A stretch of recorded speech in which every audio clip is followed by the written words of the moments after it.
So my presentation, all right. So my presentation is not the vulnerable population when it's the faces of diversity. And I'll be talking about Mexican Americans. So just a little bit, oops, sorry. There we go. A little bit to why I chose Mexican Americans. So I grew up in this little red section of Arizona. This is a Yuma County in the town of Yuma. And so in the big majority of this county is Hispanics, and the majority of those Hispanics are Mexicans. And so from like first to eighth grade, the majority of my classes were like me as like one of maybe 3 or 4 white kids in class, and then a lot of Hispanics. And so I kind of grew up surrounded by that culture. Didn't really realize it until I moved like right before high school to Surprise, Arizona. And I didn't realize like how much I was submersed in that culture until I was like out of it. And so that's kind of where it started. And then I served in Mexico. I served in Chihuahua right here. And I just absolutely fell in love with the culture, the language, everything. And then since then, I've had many opportunities to work with a lot of Mexicans here in Utah as well as in Arizona. So that's kind of where my interest comes from in talking about this population. And a lot of this description, honestly, it comes from class. So a lot of it might sound like familiar. So first, there's about 37 million Mexican Americans in the United States. And then Utah is about estimated 340,000.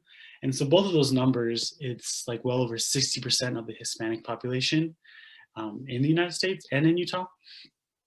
And then the states with the most Mexican Americans right now are, and just like pure numbers, not like percentage of population, is California, Arizona, and Texas. And which makes sense because like all those states, like their south border is with Mexico. And so it kind of makes sense.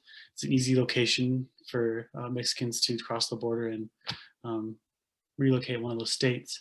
And so the big enclaves, like going off of that, are border towns. San Diego has a pretty big population.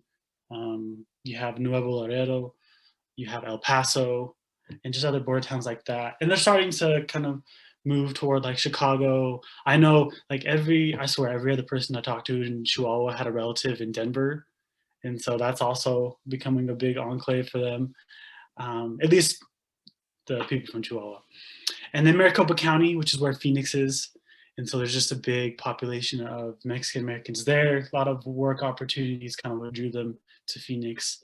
And then Los Angeles, and I'll try to like explain this like the best I can. So Los Angeles has like the most Mexicans in the US and then like the second most in the world. And so like the biggest concentration of Mexicans is Mexico City. If you've ever been there or seen pictures, just packed. And then after that is actually Los Angeles. So Los Angeles actually has more Mexicans than the other big cities in Mexico, such as Guadalajara, Tijuana, Ciudad Juarez, Cancun. There's actually more Mexicans in Los Angeles than any of those other cities, which is kind of crazy. But it's a big hub for them.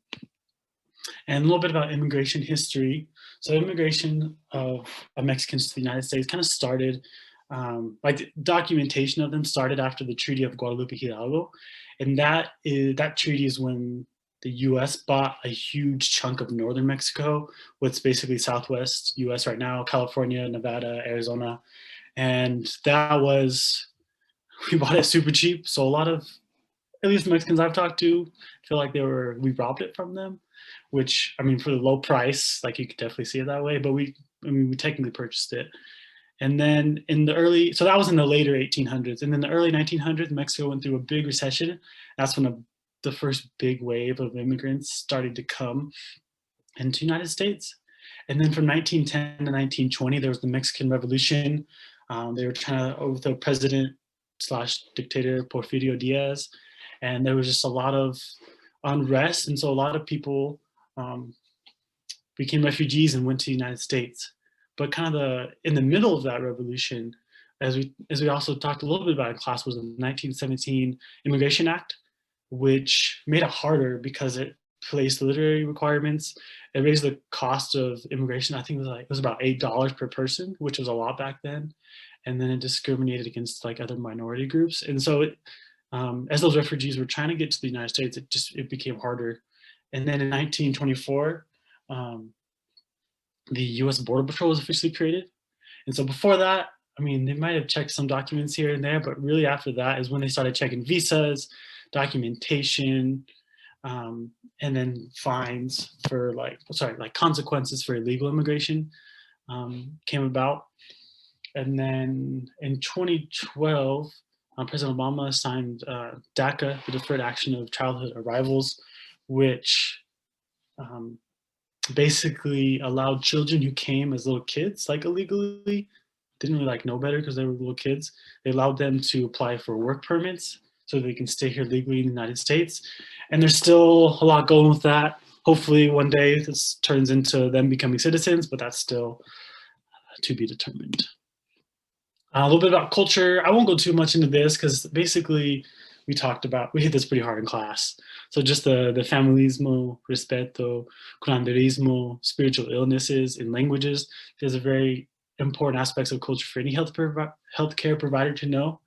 And so, like I said, I won't go too far into that. And then finally, just a couple books from the reading list that I had. The first was The House on Mango Street. Some of you guys might have read this actually in elementary school. I know I did in Arizona.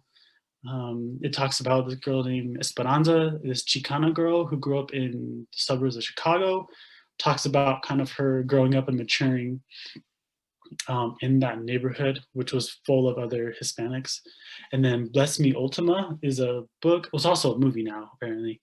But this kid, Tony, grows up in Texas. Both his parents are from Mexico, and they have like two different ideas of what they want him to do for his future.